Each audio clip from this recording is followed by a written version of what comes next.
Is your income as freelancer only 2 lakhs a month but dreaming to increase it to 10x? The fastest way to level up is by building your own marketing agency. Today, I will show you exactly how to do it. Step 1.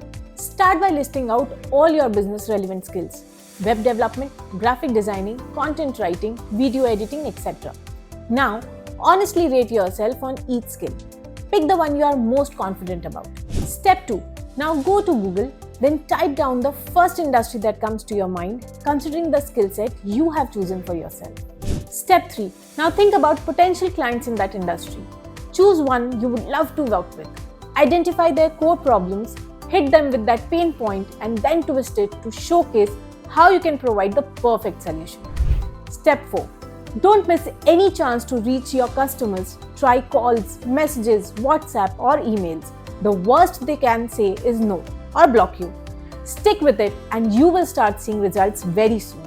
Comment below what's your biggest challenge in building your marketing agency.